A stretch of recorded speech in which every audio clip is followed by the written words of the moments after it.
well. We all saw, the news this morning, and again, I found out this morning the hiring of Allen Greene as our new athletic director. I don't know where to start. I can just tell you this: I'm really excited about that hire. Again, had nothing to do with it, but just focusing on coaching football. Obviously, wasn't on the search committee, and nor did I have time to be on that. But I'll start off by saying, first of all, I thank Chancellor Gable for doing such a great job on this thing. I think Allen is a slam dunk hire. I don't think you could have gotten anybody in the world better. And I say that for a couple reasons. I think it starts with people. And probably 2017, maybe 2018. I think probably 2017. I was out in Arizona with my son at a Fiesta Frolic, kind of a coaches and meetings and all that kind of stuff out there. And I had an opportunity. I got paired up. I didn't ask to get paired up, but things happen for a reason. I got paired up to play with Allen Greene at a beautiful golf course out in Arizona, and obviously spent the day with him, and had kind of stayed in touch the entire time. As a matter of fact, when he got that Auburn job, I texted him when he was at Buffalo and texted him, "Hey, congrats, happy for you. You're going to do a great job down there." All those things. He was a guy that I wanted to stay in touch with. It was kind of like this guy's top notch, and it starts with the people. I haven't watched how he ran an athletic department. I'm not worried about that. The Chancellor took care of that. But as far as people and wanting to work with somebody, the Chancellor did an unbelievable job of nailing that hire, which is significant. So I thank her. And again, I'm excited to work with Allen. Talked to him this morning as well. Congratulated him and his family. He is pumped up to be here. I guess you'll get a feel next week, and we'll get a chance to sit down next week, him and I. But he's excited, and that's about all I got to say there. On the football business, which is seems like my press conferences, whether it's a Monday or Friday, I get tied in with some big news that I got opportunity to come speak to you about. But the main reason you're here, besides that exciting news of new leadership there, is for Syracuse. And I feel like we're playing Syracuse for the first time. It's a brand new staff. Obviously, first time playing him. Fran Brown, new head coach there. He's done an unbelievable job in such a short time. Obviously, his pedigree, his coaching tree, going from Matt Rule. He's been with Kirby Smart, Will Muschamp. He's been around some tremendous coaches, at some of the highest level of football as well. So he's done an incredible job. He's got 10 transfers on defense, 6 on offense. The Fidel Diggs kid, defensive end, is phenomenal. The guy, you better know where he is every snap, and they move him around. And then obviously that one transfer quarterback, Kyle McCord, is a tremendous football player. If you're not a Pitt fan, if you're not a Syracuse fan, but you're a quarterback fan, you should get your tickets now, because that guy's going to play in the National Football League. We watched him on third down the other day. I don't know if he throws an incomplete pass, especially on third and medium. He throws darts. He's accurate. He's smart. He knows where to go with the ball. He will be the best quarterback that's walked in to play us in this stadium in a while. So we got a great chore ahead for us to defend him, and a slew of really good receivers. Like I said, they've got some transfers in that are phenomenal players. One of his favorite targets is a Georgia transfer that Fran Brown obviously had a relationship, maybe recruited him. I don't know the insides from Georgia. Got him to come with him to Syracuse. So he's transformed that football team. I think they're elite, and he's got Jeff Nick's offensive coordinator, came from pedigree of NFL teams. What was with the Carolina Panthers last? He worked with Baylor.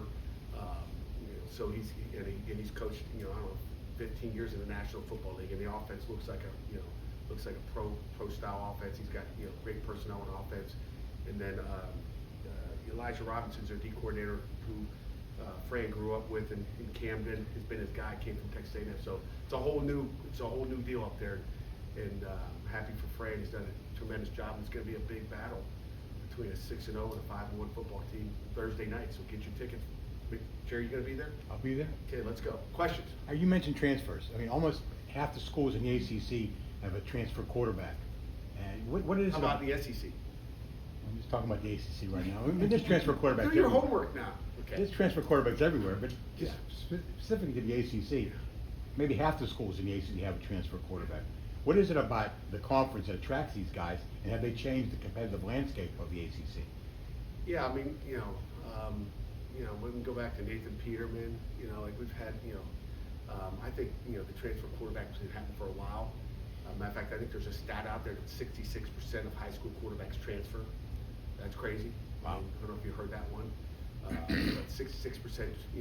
I would say it's about the same in every conference. The guys are flipping. Okay. I think the cohesion between a quarterback and his offensive coordinator / quarterback coach is critical. If you're not feeling it, they just take off and they find that marriage. It's kind of like if you're not feeling it in a marriage, you go find another one. And I think it's the same thing for quarterbacks. I mean, especially in this day and age, you want to find that you want to get that guy that believes in you, that you can turn him into gold. And I think that's obviously what happened with Eli. To me, that's what happened with McCord. If obviously he wasn't good enough to play at Ohio State or whatever, I don't know what those issues are, but he's phenomenal. So you find that right fit for you, and but quarterbacks around the country transfer. I would imagine if you went to search the SEC and the Big Ten, you're going to see the same thing happen. I just saw someone's quarterbacks out this week at Jeff Sims. I'm like, Jeff Sims, how do I know that name? And I was like, oh, the Jeff Sims, like Nebraska and Georgia Tech, and like he's on his third school. I'm like, I knew that name. I had to do a little research to find out. But so it's happening everywhere. But ACC is the conference of quarterbacks, right? So maybe that's the reason. I truly believe since I've gotten here, the quarterbacks that we've played against and the quarterbacks that are in the NFL from the ACC is better than any conference, period. And so if I'm a quarterback in a different conference, I want to come to the ACC. So maybe our percentage is higher. I don't know. Allen Greene has a background in NIL management. How important do you think that is given the current landscape? Yeah, Amanda, that's it's a great question. I think everything's important, right? If that's all he's got, we got problems. I think he's the whole package, Amanda. I think he's got it all. But certainly that was something the chancellor, and again, it's a great question for the chancellor probably more than me, but I think everything's important. You can't just have a guy that, or a gal that just does one thing. Hey, I'm good at this, but I'll manage these. I mean, I think he's a superstar. I think he's a superstar because he's a great person. He's got a personality. He's going to go out and help us raise money. Whether that's for University of Pitt for athletic department, or if it's for NIL and for our collective. I think he can do it all. What was as far as Cade and Eli this past week, what were some of the things they focused on? What did you hear from them, and what did you see them really kind of going after that Cal game? Yeah, I mean it's one of those games. Again, first thing I'll give is give Cal credit, but I think just sometimes as a player, again it goes back. Let's start with the coach. Just feeling uneasy about what happened on the left side of your offensive line and kind of getting a little cautious. That's probably one of them, and then just being over anxious to go make a play. I think you're playing a good football team. You just got to be careful, and so again, it's a learning lesson. Let me tell you, like walking out of that game with a win and not playing very good on offense. What's better than that, right? I mean, there's nothing better than that. Just sat in a receiver quarterback meeting last week, whatever day that was. Just listening to get coached up, like a lot of things. We learned a lot of things from that game, and our players learned a lot. You got to learn from the mistakes, but there's no loss trust in Eli. I think he's spectacular. I think he's going to bounce back. But sometimes when you try too hard, that's a problem. But he's going to be fine. Did he run around enough in that game, the Cal game? I don't know. Maybe it's a great question for him, Gary. I mean, did he run around enough? Could he run around enough? I mean, I think they did a good job at at containing the pocket. Every quarterback or every defense is going to do a little bit different. Are they just going to get you, or are they going to try to capture you, as we've talked maybe in the past? But they did a nice job at kind of just sealing and pushing the pocket and condensing things. So it wasn't, if an offensive, if a quarterback sees this big old hole as wide as this aisle here, it invites you to take that. But when the seams are smaller, and you're kind of going, if I try to sneak through, there's that guy going to stick his arms out, grab me by the face mask or the shoulder, and pull me down, and it's a bad scramble. So you got to feel those lanes, and if you got the right ratios, it's harder to get out. I think they did a good job of, keeping him in there and making him have to throw it out there. And they did a good job on the back end, and again, we'll learn from it. I think it was a great learning game, and we got to win at the same time. You guys were able to get to the quarterback a lot this past week. Just kind of how important is it to replicate that process or replicate that performance, take the pressure on the secondary? Yeah, getting pressure on the quarterback is obviously critical every week with Kyle, the quarterback there, with the ball in his hand. I mean, let me just tell you, third and medium, if you look at third and medium, okay, third and long, he's good too. But third and medium, it's like this is, I'm watching a videotape, like the guy throwing a complete pass. He's special. He's as good a quarterback as I've seen, that we've got to defend this week. So, pressure on the quarterback, hurries on the quarterback, making him, again, he's gonna give him. He does a great job in the pocket of just giving ground. If he's getting pressured, of giving ground, and then it's like, how do you complete that ball? He's like Houdini back there. So, he's fun to watch. Gave up over 100 yards receiving to Andre, the tight end from Cal. Yeah. What kind of, is there any different challenges Orlando Gatson presents? Yeah. Gatson, presents the same issue, okay? And they got, problems all over the field. But Amanda, the biggest problem is when you don't do your job and you don't cover the guy, he's gonna catch the ball, okay? If you go back and look at that tape, the one time he went right down the middle and, we've got it busted, covered. Everybody else is locked down. It's like, if you watch it, you're going, why is someone covering that guy? Why is someone covering that guy perfectly? Well, there's nobody on number 3. Like, what happened? Okay, so we all know, everybody knows in the entire stadium, like, someone messed up, right? It's a coverage bust. And then there's some other times he caught one across the field where it was a scramble, where a certain coverage, he didn't pass it off, but, that comes down to pressure. It's scramble, you got to lock on your guy. We didn't lock on, and he caught one, coming out the back door. But I think the best one is like when our guys are laser focused in a 2-minute situation, we go 4 plays and we're off the field, the game's over. But yeah, that's what it comes down to, that focus for 60 minutes. It can't be, 58 will cost you. And it costs us, you kind of go, want to go put pressure on the quarterback and someone gets anxious like, I think I can get home. You got to cover your guy if your guy goes out. And it wasn't like the tight end was in the box and you thought maybe he was going to block. He was out there wide and we didn't cover him. So it's just a mental bust. Some guys, you have a little something pop in your head, you forget. So, but, again, great opportunity, to learn from those problems and still get a win. How did you feel about the way Tarantino's and Jason Carter played on the left side? And if you have to go with replacements on those 2 spots again, would be those 2 guys again? Yeah, Tarantino's, was the unsung hero on offense. So I can tell you that Tarantino's played really well. Coming in and replacing Branson, he got that opportunity, so he did a phenomenal job. And Collier played okay, like he has played, like a little bit better in there. Didn't play as good as he wanted to or we wanted to, but we got to coach him better too. Coach, you guys are 6-0 for the first time in over 40 years. You obviously knew this group was special, but does this shock you at all that you're standing here at 6-0? Nothing shocked me. We could have been sitting here, last October 18th and been 6-0 as well, in my mind, because you're always positive, and I loved our kids last year, but just this team's just got a difference, resilience, and you love the team week by week by what they do. You kind of go, wow, you did it again. You did it again. You came back. You hung in there. So it's every week. It's how they play, how they respond. Through the adversity and even the successes they've had. And but that's in the past, and we're working on the next. I'm not surprised. I'm never surprised at anything in this world. But we need to respond, and we had 3 great days of practice and preparation already. And we'll get back up on Sunday and have another one then, and Monday, Tuesday, and get ready for the game. The defense was great against Cal. What makes you think it can be sustainable over the last 6 weeks? I think, I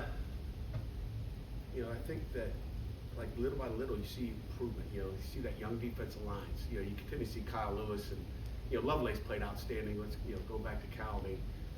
Obviously, Rasheem Biles didn't play in that game, and he will this weekend. But,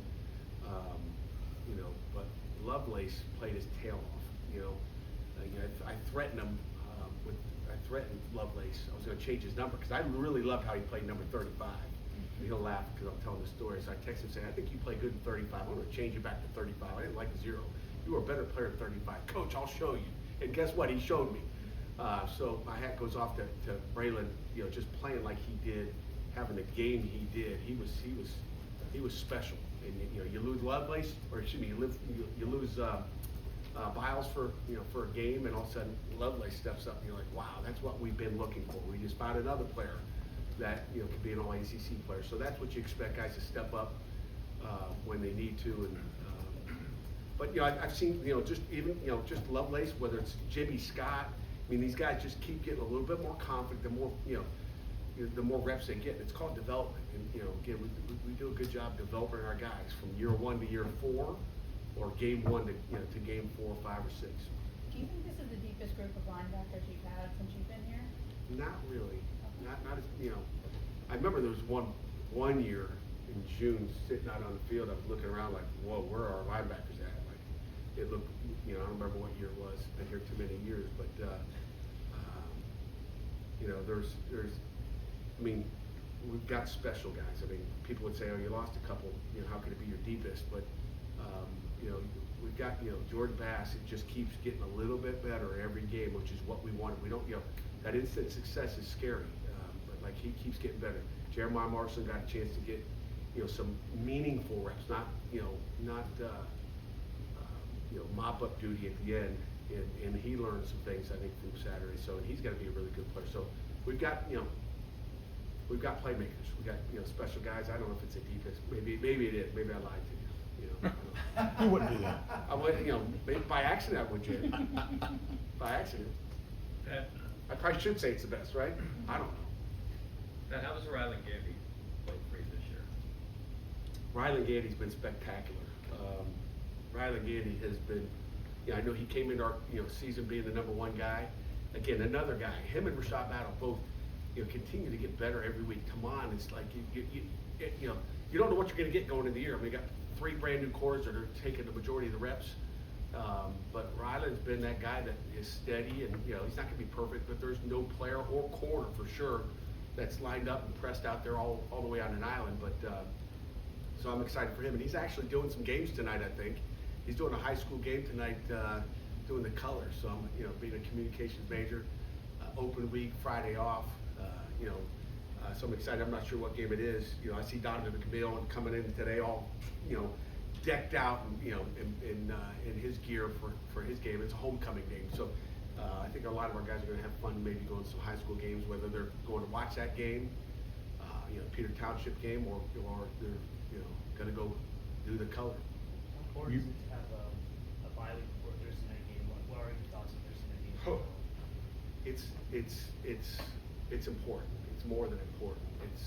It's almost we played early in our early in my tenure here. A North Carolina team play on Saturday and play again on Thursday. That's brutal. That's I wouldn't wish that upon anybody in the country. I think in the NFL when they play on Sunday, they got to play on Thursday as well. I mean, it's just like shouldn't happen. I think it happened to Steelers either last year or the year before. It's like it's near impossible to practice. You're just I don't know what you're doing. You're going out and playing games. That's it, because you're really not practicing, or you have a beat up team. So it's huge, and and then it gives you a couple extra. I love a Thursday night game where you have the week off the week before, so you got a few extra days to prepare for a Syracuse team, and then you got a couple extra days to prepare on the back end for that next game. Not only prepare as a coach, but get your team a little healthy. 2 days means a lot for kids' bodies. There's a lot of contact. Since 2018, you guys are 9-1 coming off of extended rest. What has been your approach that has allowed you guys to be so successful after that, time off? I didn't know that record. I thought EJ would tell me, but of course, just kidding, EJ. Thanks, Nate. It's a pretty good, Yeah. pretty good record after I would say probably that one is that one. No, not extended time. That was not extended. That was a lack of extension. But I would say just getting our guys fresh. Freshness is important. I think freshness is good for everybody, mentally and physically. For guys to go to a high school game today, that's mental freshness. Like it's a deep, it's kind of a, just a sigh of relief, just to kind of, hey, we don't have to play this weekend, let's go, have some fun at a high school game. I wish I could go out. The NCAA's taking days away from us, so I don't get to go to a high school game tonight. Usually I would be on a Friday night. So we got our players out scouting, looking for guys. So They report back to you. They report back to me with some video, yes. So. You're halfway through the season with this new offense. What you love about it, and what are some of the issues you see with it? What do I love about it? I like when you score points, and you want to, most explosive, offenses in the country. I think that's a bonus. One of the negatives is, just time of possession, but I don't know if that has anything to do with that at all. I think there's, two things that have maybe impacted time possession in 2024. It's the invention of the green dot.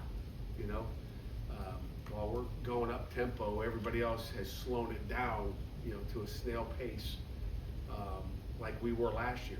So to me, I'm just worried about being explosive on offense, scoring points, and I trust our defense. And we played an extra quarter last week. I mean, the defense was on the field a quarter longer than our offense was, and that's one of the bad ones, offensively that we've had during the year. So it's hard to play an extra quarter on defense and have the energy that our kids had at the end of that game defensively to get the stops they needed, and make the plays they did. I mean, when you look at that field goal, when they went up to line up for that field goal, we talk to our guys all the time about, like a field goal formation, when it lines up, okay, you see, everybody knows what a field goal formation looks like, right? Center, 2 guards, 2 tackles, 2 tight ends, and 2 wings, right? And our job as a defense is to destroy that formation. You're not going to get a block every time, but it's punishing them, and at the end of the day, we want it to not look like a field goal team. You guys can watch some games tonight, and the field goal team lines up, and when it's done, you say, what? Field goal team, the formation is still there. We want to try to destroy that formation. That's our goal. It's just to, penetrate, pound until something happens, and our kids did that. But I would say the impact of the offense is probably time possession, but I think it's also, been magnified because of, everybody's slowing it down, and everybody's using the green dots, and they're going to wait to break the huddle till about, you'll see, this weekend, I would imagine Syracuse is, they do a little tempo. I would say, like 25% tempo, but we'll see. We, always expect more. But they're going to wait till 15 seconds left in the play clock and then break the huddle. It's happened all year. People are breaking the huddle with 15 seconds left so that I can't talk to Jerry and tell Jerry, hey, watch out for this. Hey, check this, or let's check this. They don't want any communication going on. So that's why they've slowed down, just as it's a response to, hey, we can slow down. We're going to get them. They'd rather have no communication from the defense than line up fast and let you have communication. Anything final before we wrap things up? Since we're at the end, I'll save this for the end. Tony Bennett resigned today, and he cited the poor health, he said, of college athletics. Can college athletics survive? I mean, he's one of many high-profile coaches, including Nick Saban, who've resigned recently. Yeah. A lot of them have cited. And our head basketball coach over there at Villanova as well, a couple years ago, he got out before, caved in. Can it survive? It's going to survive. It's never going to go anywhere. It's who's going to hang in there long enough to continue to ride the waves, right? I mean, to me, you have to change with the times, and it's part of the job. That's what, it's what we do. It's why we do what we do. You got to embrace change, I guess. I mean, some people want to embrace it. Some people are like, like I don't need it, right? I think, anytime someone says, hey, I don't need it anymore, and he probably decided months ago he didn't need it, and made that decision yesterday. So I just think, it's what you want to put up with, and he decided he didn't want to put up with it anymore. He was going to probably sit on a beach somewhere and enjoy himself. Why do you hang in there? Because you love to compete. I mean, you love to compete, you love to play this game, and you love to coach these kids. I mean, you love to be, just the interaction with our guys in a team meeting in the mornings. That's why you do it. If you're just doing it for other reasons, like, if you're just doing it for Saturdays and the joy of a Saturday afternoon, you're struggling.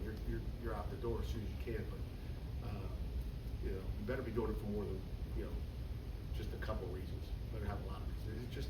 It's the love of the game. Coach, thank you very much. All right.